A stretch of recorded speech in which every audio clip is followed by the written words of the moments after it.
আজকে যদি আমাদের সমাজে কোনো নির্বাচন হয় বা কোনো যদি নেতা আসে, তখন দেখা যায় যে কার কণ্ঠে কতটুকু শক্তি আছে, এতটুকু শক্তি দিয়ে নেতার নামে স্লোগান দিতে পারে বা ওই নির্বাচনী স্লোগান সে দিতে পারে। কিন্তু আফসোসের বিষয় হলো, যখন দ্বীনের কথাটা চলে আসে, ইসলামের কথাটা চলে আসে, আল্লাহ আল্লাহ রাসূলের বিষয়টা চলে আসে সামনে, তখন আমাদের মুখ থেকে, আমাদের কণ্ঠ থেকে আওয়াজ বের হতে চায় না। এখন যদি আল্লাহ প্রশ্ন করে যে বান্দা, এই যে তোকে কণ্ঠটা আমি আল্লাহ দিলাম, তুমি যে কথা বলতেছো, এই কথা বলার শক্তিটা আমি আল্লাহ দিলাম, আমি আল্লাহর বেলায় তোমার কণ্ঠ থেকে আওয়াজ বের হলো না, কিন্তু দুনিয়ার অন্যান্য কাজের বেলায় তোমার কণ্ঠ থেকে আওয়াজ বের হলো কেন? এই প্রশ্ন যদি আল্লাহ করে, উত্তর দেওয়ার কোনো জায়গা আছে? আমি যে আয়াত তেলাওয়াত করলাম, এই আয়াতের প্রথম আয়াতে আল্লাহ বলেন, ইন্না আরাদনাল আমানাতা আলাস সামাওয়াতি ওয়াল আরদি ওয়াল জিবালি ফাআবাইনা আন ইয়াহমিলনাহা ওয়া আশফাকনা মিনহা ওয়া হামালাহাল ইনসান। এই যে কোরআনটা, যেটা আমাদের জীবন বিধান, যদিও আমরা এখন জীবন বিধান হিসেবে মানি না, কোরআনটাকে বানিয়ে ফেলছি খতম পড়ার জন্য বা নামাজ পড়ার জন্য বা আমরা তাবিজ লেখার জন্য বানিয়ে ফেলছি, কিন্তু আসলে আল্লাহ কোরআনটা দিয়েছেন আমাদের জীবন বিধান হিসেবে। তো এই কোরআনটাকে আল্লাহ বলেন যে কোরআনটা আমি পাহাড়কে দিতে চাইছি। পাহাড় মাজুরতা প্রকাশ করলো, বললো যে আল্লাহ আমি দুর্বল, আমার দ্বারা এই শক্তিশালী কোরআন নেওয়াটা সম্ভব না। এই কোরআনকে আল্লাহ আসমানের কাছে, জমিনের কাছে পেশ করলেন, সকলেই কোরআনকে নিতে মাজুরতা প্রকাশ করল। একমাত্র মানুষ যারা এই কোরআনকে নিল, বহন করল, যার কারণে আল্লাহ এই মানব জাতিকে সমস্ত মাখলুক থেকে শ্রেষ্ঠ বানাইছে। সামনে আসতেছে আমাদের রমজান মাস, এই রমজানটাকেও আল্লাহ সম্মানিত করছেন এই কোরআনের কারণে। রমজানের মধ্যে একটা রাত্র আছে যেটাকে আমরা লাইলাতুল কদর বলি। হাদিসের ভাষায় যে মাসটা হাজার মাস অপেক্ষা উত্তম, ওই রাত্রটাও আল্লাহ সম্মানিত করছেন কোরআনের কারণে। তো দ্বিতীয় যে আয়াতটা তেলাওয়াত করলাম সূরা রহমানের, আমি শুধু আগে শাব্দিক তরজমাটা বলতেছি বোঝার জন্য, পরবর্তীতে ইনশাআল্লাহ। দ্বিতীয় যে আয়াতটা পড়লাম, আল্লাহ বলতেছেন আর রহমান আল্লামাল কোরআন খলাকাল ইনসান। রহমান দয়ালু মুনিব, যার দয়া অপরিসীম, ওই আল্লাহ মানুষদেরকে কোরআন শিক্ষা দিয়েছেন। কথাটা বুঝেন? এর পরবর্তীতে বলতেছেন খলাকাল ইনসান, মানুষ সৃষ্টি করল। এখন আমাদের মনে একটা বিষয় খটকা লাগতে পারে যে আল্লাহ প্রথম বললেন কোরআন শিক্ষা দিলেন, তারপরে বললেন মানুষ সৃষ্টি করলেন। এখন আমরা তো দেখি যে আগে মানুষ জন্ম নেয়, আস্তে আস্তে বড় হলে কথা শিখে, তারপরে মাদ্রাসাতে গিয়ে হোক বা হুজুরের কাছে গিয়ে হোক কোরআনটা শিখে, তাই না? আল্লাহ যে বললেন যে আগে কোরআন শিক্ষা দিলেন, পরে মানুষ বানালেন, বিষয়টা খটকা লাগার মতো না? আসলে বিষয়টা খটকা লাগার মতো হলেও আমাদের এই ছোট্ট ব্রেনে আমরা আল্লাহ যে কি কারণে এই কথাটা বললেন এটা না বুঝলেও আল্লাহ আমাদের জন্য এই বিষয়টা সহজ করে দিয়েছেন। বুঝবেন, একটা মানুষ দেখতে মানুষ হলেও সে কিন্তু প্রকৃতপক্ষে মানুষ না। যেমন ধরেন, আমাদের সমাজে কেউ যদি চুরি করে, তখন আমরা তাকে বলি, এই বেটা তুই কি কোনোদিন মানুষ হবি না? বলে কিনা কখনো? বা ধরেন কোনো ব্যক্তি যদি খারাপ কাজ করে, তখন তাকে এই কথাটা বলে, আচ্ছা আসলে কি ওই লোকটা মানুষ ছিল না? তার কি হাত পা নাই? হ্যাঁ, চোখ, মুখ, পেট এগুলো কি ছিল না? ছিল। তারপরেও কেন কথাটা বলে? কারণ হলো সে যে কাজটা করছে এই কাজটা মানুষের মতো কাজ করে নাই। এই কারণে দেখতে মানুষ হলেও সে প্রকৃতপক্ষে কিনা মানুষ না। আর এই কথাটাই আল্লাহ কোরআনে বললেন যে আমি কোরআনটাকে শিক্ষা দিলাম, যেই ব্যক্তি কোরআনের শিক্ষায় কোরআনের বিধান অনুযায়ী তার জীবনটা পরিচালনা করবে সে প্রকৃত মানুষ হবে। আর যেই ব্যক্তি কোরআনের বিধান অনুযায়ী তার জীবনটাকে পরিচালনা করবে না সে প্রকৃত মানুষ না। দেখতে মানুষ হলেও সে কিনা মানুষ না। কথা বুঝতে পারছেন? আল্লাহু আকবার কাবীর। তো বলতেছিলাম আল্লাহ এই কোরআন দিয়ে আমাদেরকে শ্রেষ্ঠ বানাইছেন। প্রথম আয়াতটার জন্য বলতেছি, এজন্য একটু ইতিহাস সম্পর্কে বলি। আমরা আরব জাতি সম্পর্কে সকলেই জানি যে আরবরা একটা বড় বড় জাতি, এবং নবীজি সাল্লাল্লাহু আলাইহি ওয়াসাল্লামের পূর্বে আরবদেরকে বলা হতো আইয়ামে জাহিলিয়াতের যুগের একটা পরিস্থিতি বা ওই মানুষগুলা। তো তাদের স্বভাব চরিত্র এতটাই নিকৃষ্ট ছিল, এতটাই খারাপ ছিল যে যার কারণে তাদেরকে লকব হয়ে গেছে যে তারা খারাপ মানুষ, নিকৃষ্ট মানুষ। আবার কোরআনের কারণে, কোরআনটা আসার পরে, কোরআনের ছোঁয়ায় আসার পরে এই মানুষগুলাই এতটা সৌন্দর্যপূর্ণ হলো, এতটা মহত্বপূর্ণ হলো যে আল্লাহ স্বয়ং আদেশ করলেন আমিনু কামা আমানান নাস।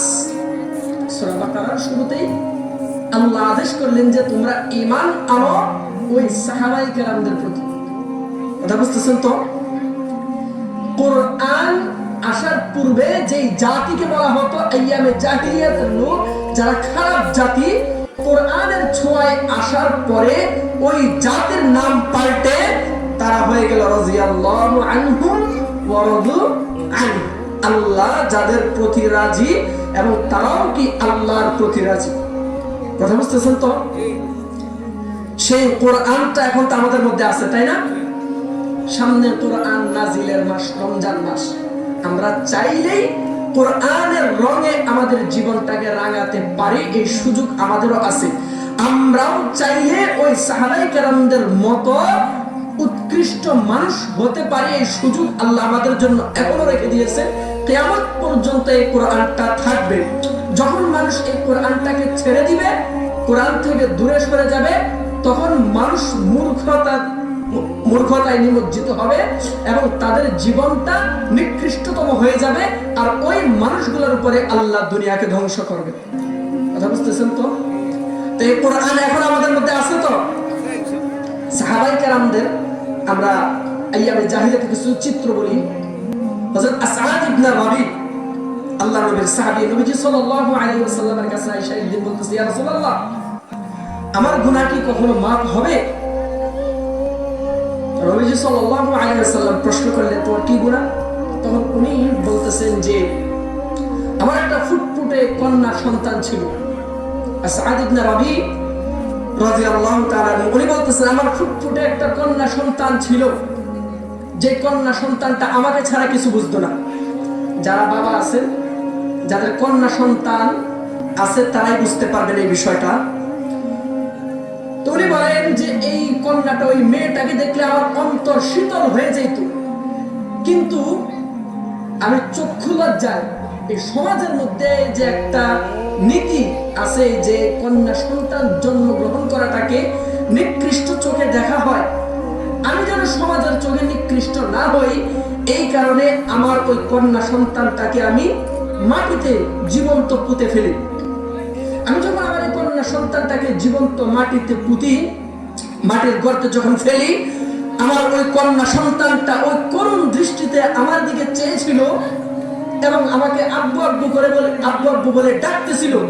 কিন্তু আমার এই পাষাণ অন্তরে ওই মেয়েটার প্রতি দরদ জাগ্রত হওয়ার পরেও তাকে আমি কবর দিয়ে দিলাম।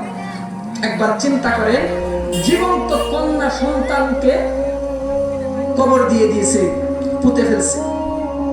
আবার ওই আরব জাতি, বর্বর জাতিদের ইতিহাস যদি আমরা আরো দেখি, আমরা জানি সামান্য একটা বিষয় যে আমার কূপের এই ঘাটে অন্য একজনের পানি পান করার কারণে যুগ যুগ ধরে যুদ্ধ চলতেছে। নিজে প্রতিশোধ নিতে না পারলে সন্তানদেরকে বলে যায়, সন্তানরা না পারলে নাতি পুতিরাও পর্যন্ত কি করে, প্রতিশোধ নেয়। কথা বুঝতেছেন তো? এই হলো আরবদের বর্বর জাতির কিছুটা চিত্র। কিন্তু কোরআন আসার পরে, ইসলামের ছায়ায় আসার পরে এই আরবদের চিত্রটা আপনাদেরকে কিছুটা বলি। হযরত মুসআব ইবনে উমাইর, একজন সাহাবী, নাম কি? মুসআব ইবনে উমাইর। আমাদের সমাজে এখন একটা বিষয় আমি বলি, বাচ্চার নাম রাখার ক্ষেত্রে আমরা নিজেরা নাম খুঁজে পাই না। নাম রাখেন নান্টু, মন্টু, সিন্টু, ফিন্টু, বল্টু, সল্টু, মন্টু, এই ধরনের নাম রাখে। আরো কত ধরনের নাম আছে একবার চিন্তা করেন। আমার কলিজার টুকরা সন্তানের নামটা আমি কেমন নামটা রাখলাম? সন্তানের প্রতি যেমন সন্তান পিতামাতার প্রতি হক আছে, এরকম সন্তানেরও পিতামাতার হক আছে। তো ঠিক এর মধ্যে একটা হলো সন্তানের নাম রাখা, সুন্দর ইসলামী অর্থবহ নাম রাখা। আমরা সাহাবায়ে কেরামদের সুন্দর এই নামগুলা খুঁজি না, আমরা পাই না, আমরা রাখি না, আমরা আনকমন নাম খুঁজি। তখন ছিলেন মুসআব ইবনে উমাইর, যাকে বলা হতো আরবের যুবরাজ। আরবের যুবরাজ বলা হতো। উনি যে পারফিউম বা আতর বলেন বা সেন্ট বলেন, যেটাই বলেন, ওই পারফিউমটা ব্যবহার করতো। ওই পারফিউমটা দিয়ে যে রাস্তা দিয়ে হেঁটে যাইতো, মানুষ 2-3 দিন পর্যন্ত বুঝতে পারতো এই রাস্তা দিয়ে মুসআব ইবনে উমাইর চলে হেঁটে গেছে। এত দামি সুগন্ধি ব্যবহার করতো। আর উনি সকালে একটা কাপড় পরতেন, দুপুরে আরেকটা কাপড় পরতেন, বিকালে আরেকটা কাপড় পরতেন, কারণ যুবরাজ, আরবের যুবরাজ। আর দেখতেও এত সুন্দর ছিল যে আরবের প্রায় অধিকাংশ মেয়েরা ওই মুসআব ইবনে উমাইরের প্রতি পাগল ছিল। এবং মেয়েদের বাবারা মেয়েদেরকে মুসআব ইবনে উমাইরের কাছে বিয়ে দেওয়ার জন্য পিছনে পিছনে ঘুরত। এবার বুঝেন কেমন ব্যক্তি। শুধু ইসলাম গ্রহণ করার পরে ওনাকে, ওনার মা, বাবা ছিল না, ওনার মা ওনাকে বাড়ি থেকে বের করে দিয়েছেন। এমন অবস্থায় শরীরে জামা কাপড় ছিল না।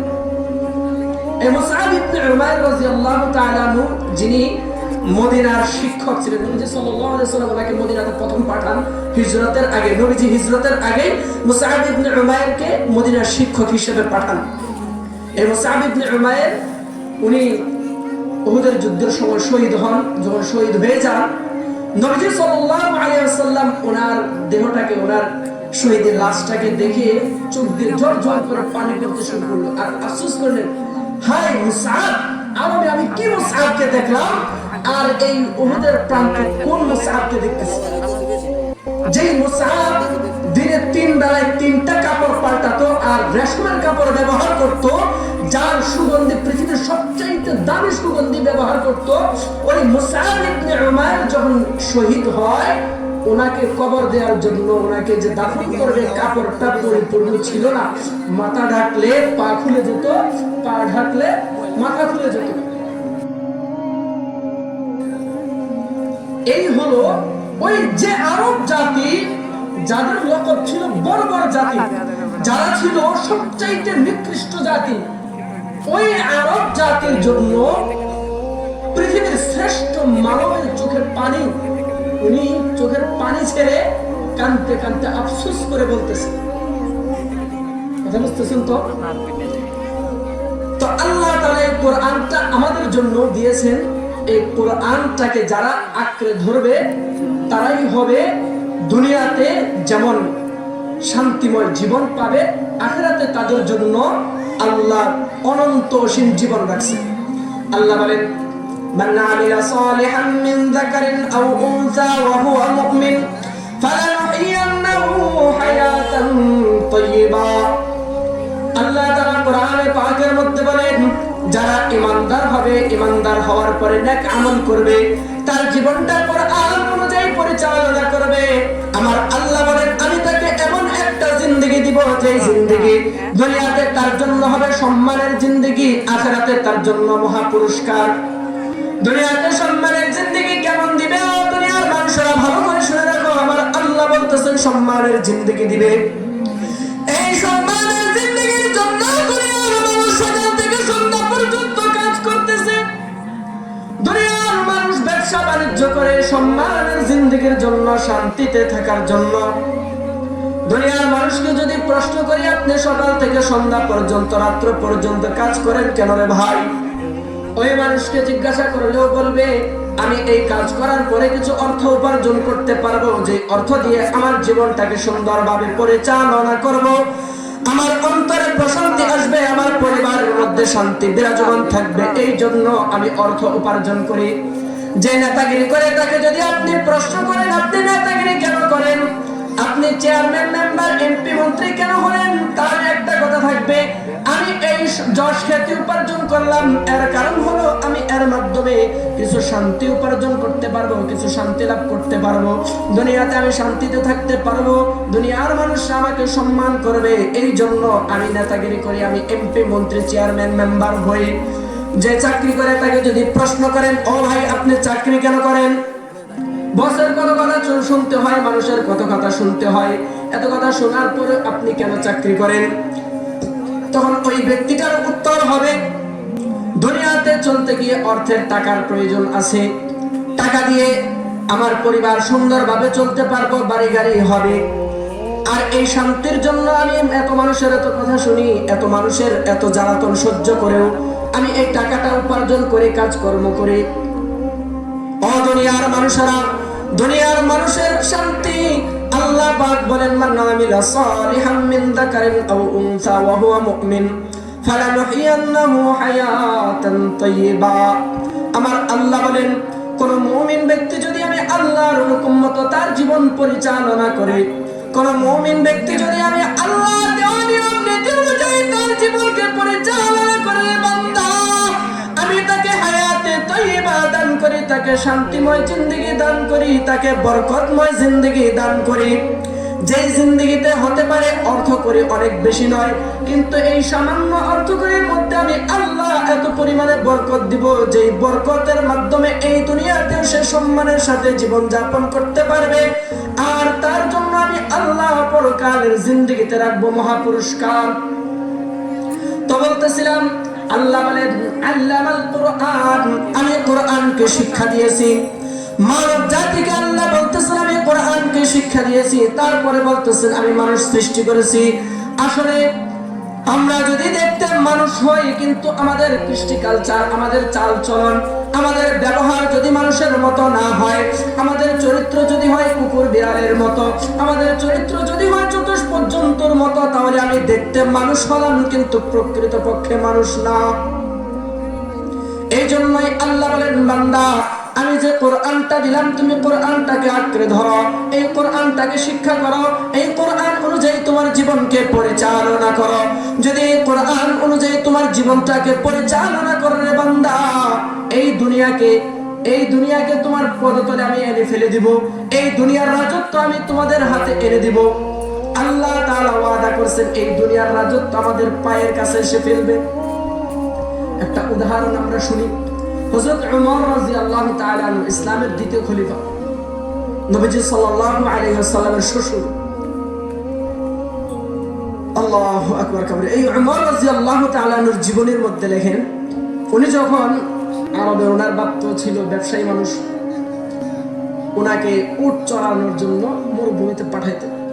তো ওমর রাদিয়াল্লাহু তাআলা আনহু বলেন, আমি যদি 20টা উট নিয়ে মাঠে যাইতাম, সন্ধ্যায় যখন বাড়িতে ফিরতাম গনে দেখতাম 18টা আছে, 2টা নাই। সন্ধ্যায় বাড়িতে ফিরে দেখতাম কয়টা আছে, 18টা আছে, 2টা নাই। আমার বাবে আমাকে নিয়ে আফসোস করতে হয়, ওমর তোর জীবন যে কেমনে যাবে, তুই যে কি করে খাবি। আসলে আমাদের সমাজে অনেকে পিতা মাতার আফসোস করে সন্তানকে নিয়ে, রে তুই যেমনে চলতেছিস, বড় হয়ে তুই কেমনে যে চলবি, কেমনে যে তোর জীবন যাবে, আফসোস করে কিনা। তো ওমর রাদিয়াল্লাহু তাআলা আনহু পিতা খাত্তাব এরকম ওমর রাদিয়াল্লাহু তাআলা আনহুকে নিয়ে আফসোস করতেন। তো উনি বলতেন, আমি যখন মাঠে উট চড়াইতে নিয়ে যাইতাম, বকরি চড়াইতে নিয়ে যাইতাম, আমার খেয়াল থাকতো না। সন্ধ্যায় যখন বাড়িতে ফিরে আসতাম দেখতাম 18টা উট আছে আর 2টা উট নাই। আমার বাবা আমাকে নিয়ে আফসোস করতো, ওমর তুই যে পরবর্তীতে কিভাবে তোর জীবন পরিচালনা করবি, তুই যে কিভাবে চলবি, আমার তো আফসোস হয়। ওমর রাদিয়াল্লাহু তাআলা এমন এক ব্যক্তি, আমরা সকলেই জানি ইসলাম ইসলামের দ্বিতীয় খলিফা হওয়ার পরে ওই উমর প্রতি সন্ধ্যায় রাত্র হলে ঘুরে ঘুরে দেখতেন মদিনার কোন ব্যক্তি, আমার রাজ্যের কোন ব্যক্তি অনাহারে আছে, কোন ব্যক্তি অসহায় আছে, কোন ব্যক্তি অসুস্থ আছে, এটা ঘুরে ঘুরে দেখতেন। ইসলামের এই খলিফা যখন বাইতুল মুকাদ্দাস বিজয় হয়, উনি যখন বাইতুল মুকাদ্দাসে যান, সাথে ওনার গোলাম ছিল। উনি নিয়ম করে নিলেন, ও গোলাম, তুমি একলা যদি আমাকে টেনে নিয়ে যাও তোমার কষ্ট হবে, এই জন্য কিছু সময় আমি উঠে চড়বো, কিছু সময় তুমি চড়বা, কিছু সময় আমি উঠে চড়বো আর কিছু সময় তুমি উটের মধ্যে চড়বা। গোলাম প্রশ্ন করলো, ইয়া আমিরুল মুমিনিন, ও আল্লাহর নবীর সাহাবী, আপনি ঘোড়াতে চড়বেন, আপনি উঠে চড়বেন, আমি এই উটটাকে টেনে নিয়ে যাব, এটা তো সুন্দর কথা। আপনি আমিরুল মুমিনিন, বাইতুল মুকাদ্দাসে যাবেন ইহুদিদের সামনে, আপনার এখানে একটা ইজ্জতের ব্যাপার স্যাপার আছে। মুসলিম জাহানের খলিফা যদি উটের লাগাম ধরে টানে, মানুষ দেখলে কি বলবে? বলবে যে এত বড় খলিফা হওয়ার পরে উটের লাগাম ধরে টানে, আর বাদী যে হলো গোলাম সে নাকি উটের উপরে, ইসলামের মান মর্যাদা ক্ষুণ্ণ হয়ে যাবে। ওহে আমিরুল মুমিনিন, আপনি উটের উপরে থাকেন, এটাই সুন্দর দেখায়, আমি উটটাকে টেনে টেনে নিয়ে যাই। ওমর রাদিয়াল্লাহু তাআলা বলেন, ও গোলাম, আমি জানি আমি কে ওমর ছিলাম, আমি কোন ওমর ছিলাম আর এখন কোন ওমর হলাম। ইসলামের পূর্বে আমার অবস্থা কেমন ছিল আর এখনকার অবস্থা কেমন, এটা আমি ভালো করে জানি। ইসলামের পূর্বে, ইসলাম আসার পূর্বে, কোরআন আসার পূর্বে আমি ওমরকে নিয়ে আমার খাত্তাব আফসোস করতো, ওমর তোর জীবনটা কিভাবে যাইবে, তুই কিভাবে চলবি, কিভাবে রেখাইবি, কিভাবে তোর জীবনটা যাবে। আজকে ইসলামের বদৌলতে আমি আমিরুল মুমিনিন, আমি ইসলামের খলিফা। অর্ধনীয় আমার পুদতলে এই দুনিয়ার সমস্ত মানুষ আমি ওমরের কথায় উঠে বসে, আমি এমন একজন খলিফা হলাম। ইসলামের বদৌলতে আল্লাহ আমাকে এত সম্মান দিল। আমি কোন ওমর ছিলাম আমি তো ভালো করে জানি রে ভাই, তো আমাকে শিখাতে হবে না। ইসলাম আমাকে শিখায় দিয়েছেন সাম্য কোনটাকে বলে, ইসলাম আমাকে শিখায় দিয়েছেন গোলামের সাথে কেমন ব্যবহার করতে হয়, ইসলাম আমাকে শিখায় দিয়েছেন মানুষদের সাথে ব্যবহার কেমন হবে, ইসলাম আমাকে শিখায় দিয়েছেন কোরআনের নীতি কিরকম হবে। ওই কোরআন তো আমাকে বলে দিছে আমি যেমন মুসলিম তুমিও তো এমন মুসলিম, আমার যেমন অধিকার আছে তোমারও ঠিক একই রকম অধিকার আছে। আমি খলিফা হয়েছি খলিফার জায়গায়, কিন্তু এই জায়গায় আমার যেমন কষ্ট হচ্ছে তোমারও তো ঠিক কষ্ট হবে। আমি যেমন আরাম ভোগ করতে চাই তোমারও তো ঠিক একই রকম আরাম ভোগ করার প্রয়োজন আছে। কিয়ামতের দিন আল্লাহ যদি আমাকে প্রশ্ন করে, ওমর তুই তো একা একা আরাম করে বাইতুল মুকাদ্দাসে গেলি, তোর যে গোলাম ছিল এত লম্বা পথ, প্রায় 1200 কিলোমিটারের মতো রাস্তা, এত লম্বা পথ ওই যে লোকটা হেঁটে হেঁটে গেল, তোর যে ওটটাকে টেনে টেনে নিয়ে গেল, তার প্রতি কি তোর একবারও মায়া হয় নাই? ওরে ওমর, তুই তো নিকৃষ্ট মানুষ ছিলি, তুই তো সমাজের মধ্যে একটা সাধারণ মানুষ ছিলি, আমি আল্লাহ তোকে ইসলামের বদৌলতে সম্মানিত করলাম, আমি আল্লাহ তোকে মসনদে বসালাম, এখন খলিফা হয়ে তোর পাওয়ার কি বেড়ে গেল রে ওমর? আল্লাহ যদি আমাকে প্রশ্ন করে, গোলাম আমি আল্লাহর কাছে কি জবাব দিব রে গোলাম? এই কারণে আমি তো জানি আমি কোন ওমর ছিলাম, আমি তো জানি আমার অবস্থা কি ছিল। ইসলামের বদৌলতে আল্লাহ যে আমাকে সম্মানিত করলো, ওই ইসলামকে অপমানিত করতে পারবো না, ওই ইসলামের হুকুমকে আমি ছুঁড়ে ফেলতে পারবো না, ওই ইসলামকে আমি দূরে সরাই দিতে পারবো না। কারণ হলো আমার কাছে ইসলামের মূল্য আছে, আমার কাছে ঈমানের মূল্য আছে। কারণ এই ঈমানের জন্য আমি আমার সমস্ত কিছু ছাড়লাম, এই ইসলামের জন্য আমি আমার জীবনটাকে কুরবান করে দিলাম। ওহে গোলাম, যে ইসলামের জন্য আমি আমার জীবনকে ওয়াকফ করে দিলাম, ওই ইসলামকে বাদ দিয়ে আমি কিভাবে সম্মানের পিছনে ছুটতে পারি রে গোলাম? এই জন্য ইসলামকে প্রাধান্য দিলাম, কোরআনকে প্রাধান্য দিলাম, আমার সম্মানকে নিচে ফেলে দিলাম। ও দুনিয়ার মানুষেরা, এখনো পর্যন্ত ওই উমরের এই ঘটনাটা মানুষ বলে বলে বলে তা থেকে শিক্ষা গ্রহণ করে। এবার বলুন, উমর যে উট থেকে নিচে নামলো, তার গোলামকে উটের উপরে বসাইলো, এতে উমরের সম্মান কমলো না বাড়লো? কথা তো ছিল উমর উপরে থাকলে উমরের সম্মান বাড়ার কথা, কিন্তু আল্লাহ বলেন ও উমর তুই যে ইসলামের কারণে সাধারণ একটা গোলামের প্রতি নম্র ভাব দেখাইলি, ও উমর ইসলামকে সম্মান দেখাইলি, ইসলামের হুকুমকে সম্মান দেখাইলি রে উমর, এই কারণে আমি আল্লাহ তুই উমরকে সম্মানিত করে দিলাম। কিয়ামত পর্যন্ত রে উমর মানুষ তোর এই আলোচনা করবে আর তোকে সম্মানের চোখে দেখবে রে উমর। ওই ইসলাম এখনো আছে কি নাই? ওই কোরআন এখনো আছে কি নাই? ও দুনিয়ার মানুষেরা, ঈমানের কি গুরুত্ব, আমলের কি গুরুত্ব, কোরআনের কি গুরুত্ব, ইসলামের কি গুরুত্ব, কিয়ামতের দিন যদি বেলালকে প্রশ্ন করেন তাহলে জানতে পারবেন ইসলামের কি গুরুত্ব, ঈমানের কি গুরুত্ব।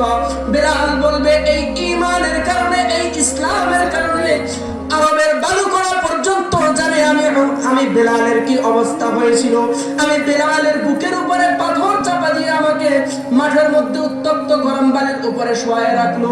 আমি আল্লাহকে বাদ দেই নাই, আমি ঈমানকে বাদ দেই নাই, আমি ইসলামকে বাদ দেই নাই, কষ্টকে সহ্য করে নিলাম, এই কষ্টকে মেনে নিলাম। আরবের বাগানের ছেলেরা আমাকে মারতে মারতে আমার শরীর রক্তাক্ত করে ফেলছে, আমি এই কালো বেলাল, ওই বেলাল এই জানে ঈমানের কি গুরুত্ব। কিয়ামতের দিন ওই বেলাল বলবে আমার কাছে আমার শরীরের চেয়ে, আমার কাছে আমার দুনিয়ার চেয়ে ঈমানের গুরুত্বটা বেশি ছিল। এই কারণে আরবের উত্তপ্ত বালির উপরে আমাকে শোয়ায় রাখার পরেও, আমার শরীর রক্তাক্ত করার পরেও আমি বেলাল ঈমানকে ছাড়ি নাই। ঈমানের কি গুরুত্ব, আমলের কি গুরুত্ব, ইসলামের কি গুরুত্ব, ওহে দুনিয়ার মানুষ, খাব্বাবকে যদি প্রশ্ন করেন কিয়ামতের দিন তখন বুঝতে পারবেন ঈমানের কি গুরুত্ব ছিল, ইসলামের কি গুরুত্ব ছিল। খাব্বাব যখন বলবে ওরে মানুষেরা, এই ইসলামের কারণে, এই ঈমানের কারণে ওই যে কামারের জ্বলন্ত কয়লা আছে, এই কয়লাটা আমার পিঠে দেওয়া হয়েছিল, আমার কোমরের গোশত পর্যন্ত পুড়ে ছাই হয়ে গিয়েছিল, আমার চর্বির, আমার শরীরে চর্বিটা গলে ওই জ্বলন্ত আংড়াগুলো নিভে গিয়েছিল।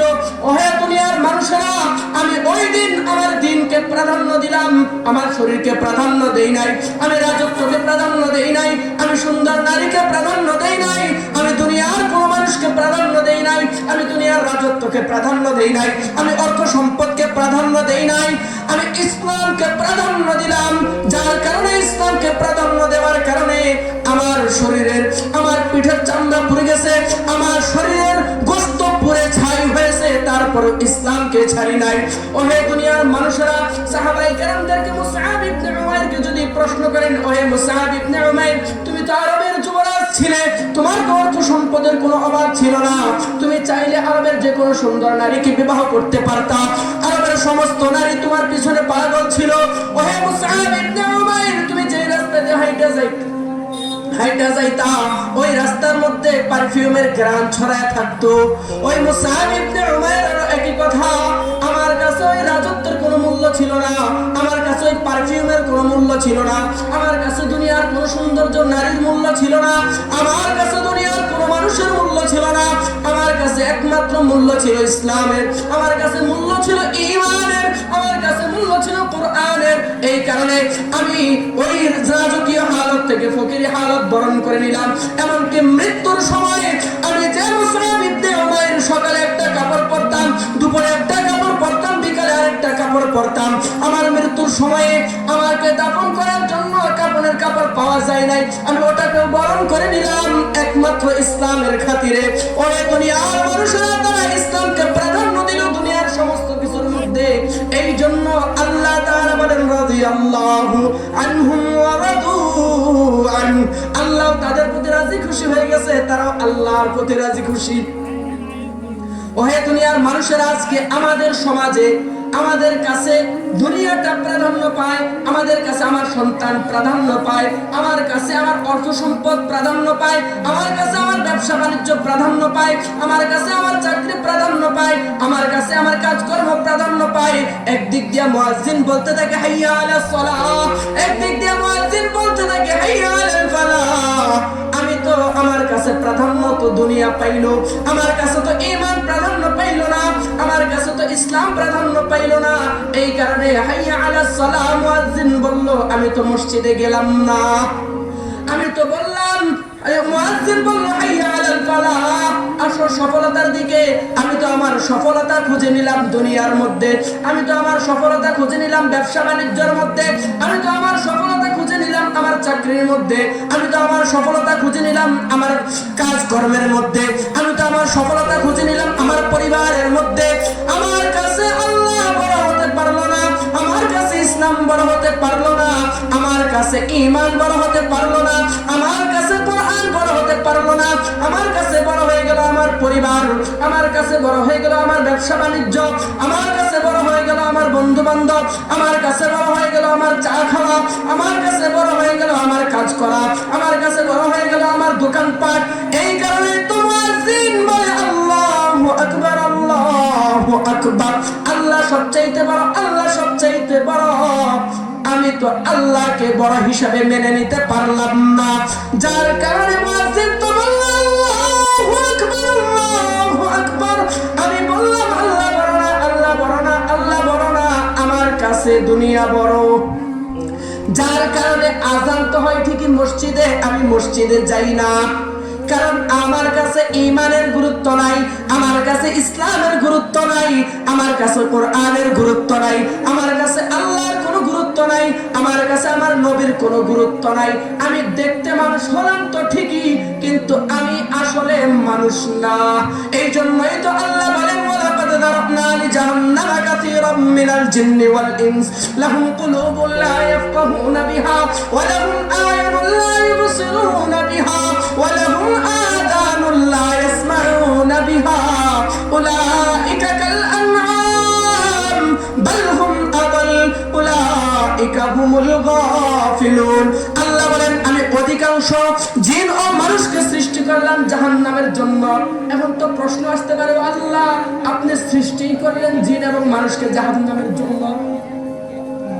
আল্লাহ বলেন না না বান্দা, আমি যে শুধু তাদেরকে জাহান্নামের জন্য সৃষ্টি করলাম এটা কোনো কারণ না।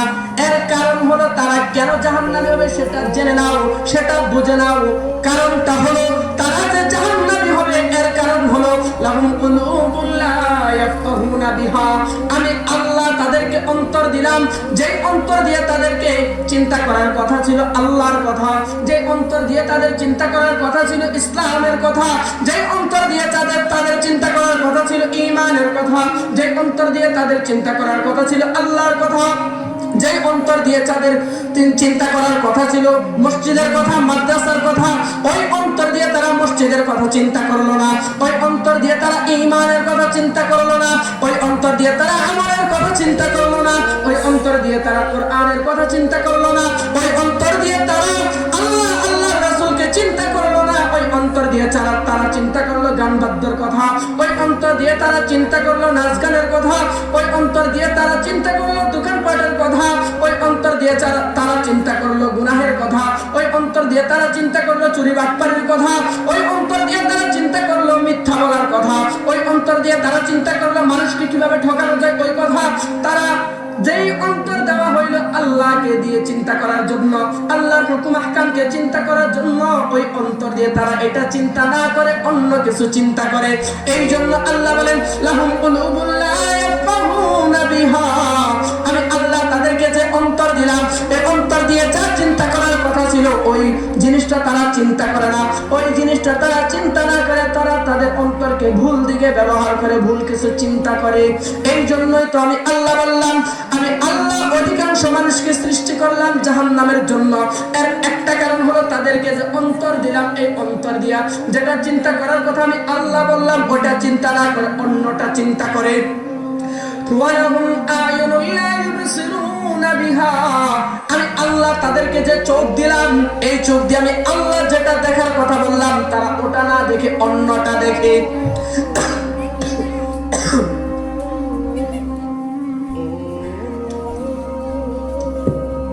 মুহতারাম হাজিরিন, আমরা একটু যারা আসতেছে তাদেরকে একটু জায়গা করে দিই, আমরা একটু জমে বসি।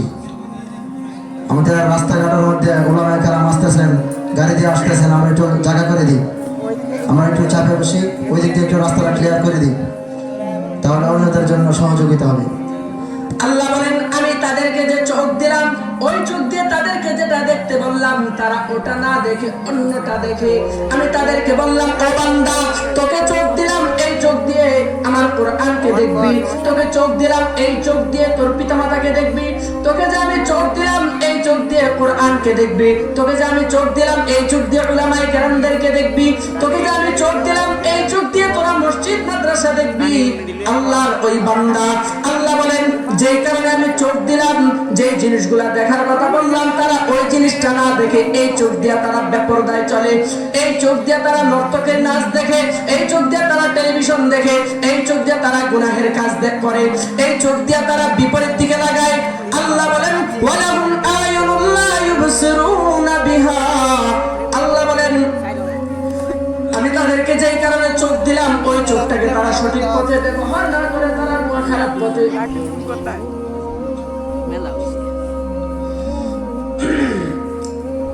আলহামদুলিল্লাহ আমাদের বক্তা আজিজুর রহমান সাহেব চলে আসছেন। আমরা এখনো যারা বাহিরে আছি দ্রুত চলে আসি ইনশাআল্লাহ। এই দিনই মজমাগুলা দিনই কথাগুলো যখন আমরা শুনবো আমাদের অন্তরে দ্বীনের প্রতি মায়া জন্মাবে, আর ওই মায়া জন্মালে আমরা দ্বীনের পথে আমাদের জীবনটাকে পরিচালনা করতে পারবো। তো বলতেছিলাম আল্লাহ বলেন আমি তাদেরকে যে চোখ দিলাম ওই চোখ দিয়ে যেটা দেখার কথা ছিল ওটা না দেখে তারা অন্যটা দেখে। এর পরবর্তীতে আল্লাহ বলেন ওয়ালাহুম আযানুন লা ইয়াসমাউনা বিহা। আমি আল্লাহ তাদেরকে যে কান দিলাম এই কান দিয়ে আমি শুনতে বললাম কোরআনের কথা শুনবা, এই কান দিয়া তুমি মাহফিলের কথা শুনবা, আলেম উলামাদের কথা শুনবা, এই কান দিয়া ইসলামিক কথা শুনবা, এই কান দিয়া পিতামাতার কথা শুনবা, এই কান দিয়া তুমি ইসলামিক কাজে ব্যবহার করবা। কিন্তু আল্লাহর ওই বান্দা এই কান দিয়া তারা কি বল শিকায়াত করে, এই কান দিয়া গান শুনে, এই কানকে তারা খারাপ পথে ব্যবহার করে। এই জন্য আল্লাহ বলেন ওয়ালাহুম আযানুন লা ইয়াসমাউনা বিহা। আমি তাদেরকে যে কান দিলাম এই কান দিয়ে আমি আল্লাহ যেটা শুনতে বললাম ওটা না শুনে তারা বিপরীতটা অন্যটা শুনে। আল্লাহ বলেন উলাইকা কাল আনআম। ওই জাতিটা হলো ওই মানুষটা দেখতে মানুষ হলেও সে কিন্তু মানুষ না, সে হলো চতুষ্পদ জন্তু। দেখতে মানুষ হলেও সে কিন্তু মানুষ না। আল্লাহ বলেন উলাইকা কাল আনআম। তার চরিত্র হলো কুকুর বিড়ালের ন্যায়, তার চরিত্র হলো নিকৃষ্ট প্রাণীর ন্যায়, সে হলো চতুষ্পদ জন্তুর মতো। আল্লাহ বলেন না না, শুধু চতুষ্পদ জন্তুর মতো না, বালহুম আদল, বরং তার চাইতেও আরো নিকৃষ্ট, বরং তার চাইতেও আরো খারাপ। আল্লাহ বলেন ও বান্দারা ওই খারাপ ব্যক্তিরা কারা কারা ভালো করে শুনে নাও। উলাইকা হুমুল গাফিলুন। একত্রে তারা হলো গাফেল জাতি, একত্রে তারা হলো গাফেল জাতি। ইসলাম আসার পরে, ঈমান আসার পরে, কোরআন আসার পরে, নবী আসার পরেও তারা ইসলামকে গুরুত্ব দেয় নাই, কোরআনকে গুরুত্ব দেয় নাই, নিজেকে গুরুত্ব দিয়েছে, বন্ধু বান্ধবকে গুরুত্ব দিয়েছে, দুনিয়ার সমস্ত কিছুকে গুরুত্ব দেওয়ার সময় আছে তার কাছে, কিন্তু ইসলামকে গুরুত্ব দেওয়ার সময় নাই, আল্লাহ আল্লাহর রাসূলকে গুরুত্ব দেওয়ার সময় নাই। এই জন্য আল্লাহ বলেন উলাইকা হুমুল গাফিলুন। ওই জাতিটা হলো গাফেল জাতি। যারা গাফেল জাতি হয়ে যায় আল্লাহ তাদের জন্য বলেন খাতামাল্লাহু আলা কুলুবিহিম ওয়া আলা সামইহিম ওয়া আলা আবসারিহিম গিশাওয়া ওয়া লাহুম আযাবুন আযীম। আল্লাহ তাদের অন্তরের মধ্যে মোহর মেরে দিয়েছেন, তাদের অন্তরটাকে আল্লাহ সিল মোহর মেরে দিয়েছেন। এখন আর ওই অন্তরে ভালো কোনো চিন্তা আসে না। এখন ভালো কিছু শুনলেই তার গা ছ্যানছ্যান করে উঠে, এখন ভালো কথা শুনলেই তার খারাপ লেগে উঠে, কোরআনের কথা শুনলেই তার খারাপ লেগে উঠে, খারাপ কথা শুনলে তার ভালো লাগে, কিন্তু ভালোটা শুনলে তার আর ভালো লাগে না। আল্লাহ বলেন খাতামাল্লাহু আলা কুলুবিহিম। আমি আল্লাহ তার অন্তরের মধ্যে মোহর মেরে দিলাম, ওয়া আলা সামইহিম, তার এই কানের মধ্যে আমি আল্লাহ মোহর মেরে দিলাম। খাতামাল্লাহু আলা কুলুবিহিম ওয়া আলা সামইহিম ওয়া আলা আবসারিহিম গিশাওয়া। আমি আল্লাহ তার ওই যে চক্ষু আছে, যে চোখ দিয়ে সে ভালো কিছু দেখতো, ওই চোখের মধ্যেও আমি আল্লাহ মোহর মেরে দিলাম। এখন আর ওই চোখ দিয়ে তার ভালো কিছু ভালো লাগবে না। নিজের স্ত্রীকে দেখা তার জন্য ভালো ছিল, স্ত্রীকে দেখতে তার ভালো লাগবে না। সে পরনারীকে দেখলে তার ভালো লাগবে। নিজের পিতা মাতাকে দেখলে তার ভালো লাগার কথা ছিল, এখন আর পিতা মাতাকে ভালো লাগে না। নর্তকের নাচ দেখলে তার ভালো লাগে। অর্থাৎ আমি আল্লাহ তার অন্তরের মধ্যে মোহর মেরে দিলাম, তার কানের মধ্যে মোহর মেরে দিলাম, আমি আল্লাহ তার চোখের মধ্যে মোহর মেরে দিলাম। এই কারণে এখন আর তার কাছে ভালোটা ভালো লাগে না, এখন তার কাছে খারাপটাই বেশি ভালো লাগে, আর ভালোটাকে খারাপ মনে হয়। আল্লাহ বলেন এমন যদি হয়ে যায়, ও বান্দা তুমি জেনে রাখো, ওয়ালাহুম আযাবুন আযীম, ওই বান্দার জন্য, ওই জাতির জন্য আমি আল্লাহ এমন শাস্তির ব্যবস্থা করে রাখবো যে শাস্তি সে কল্পনাও করতে পারবে না। হাদিসের মধ্যে লেখে, ওই ব্যক্তি যখন মৃত্যুবরণ করবে, তার মৃত্যুর সময় চলে আসবে, আজরাইল যখন তার সামনে দাঁড়াবে, মাথাটা থাকবে আসমানে, পাটা থাকবে জমিনে, এক হাত থাকবে মাশরিকে আর এক হাত থাকবে মাগরিবে। আর ওই ফেরেশতার প্রত্যেকটা লোমের নিচে এমন অবস্থা হবে, মনে হবে এক একটা লোম তাল গাছের মতো বড় বড়, প্রত্যেকটা লোমের নিচ থেকে যেন আগুনের ফুলকি বের হইতেছে। ওই আজরাইলকে দেখে নাফরমান ভয়ে ছটফট করতে থাকবে, আর আজরাইল গোসা হয় ওই নাফরমানের বুকের মধ্যে এমন জোরে থাবা মারবে, ওই নাফরমানের কলিজা ফেটে চৌচির হয়ে যাবে।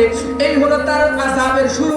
এর পরবর্তীতে যখন কবরে যাবে, কবর তাকে দুই দিক থেকে চাপ দিবে, চাপ দেওয়ার ফলে এক পাঁজরের হাড্ডি অপর পাঁজরের হাড্ডির সাথে এমন ভাবে ঢুকে যাবে। হাদিসের মধ্যে নবী সাল্লাল্লাহু আলাইহি ওয়াসাল্লাম বলেন, দুই হাতকে এভাবে রাখলে যেমন আঙ্গুল হয়ে যায়, ওইভাবে হয়ে যাবে। এমনকি কবরের মধ্যে তার জন্য আল্লাহ এমন আযাবের ব্যবস্থা করে দেবে, সাপ বিচ্ছুরা তাকে ধ্বংসন করতে থাকবে। ওই সাপ বিচ্ছুর ধ্বংসনে ওই ব্যক্তিটার জীবনটা একবার দুর্বিষহ হয়ে যাবে। তার পরবর্তীতে যখন কিয়ামতের ময়দানে সে উঠবে, নিচে থাকবে ওই তামার মতো হয়ে যাবে জমিন।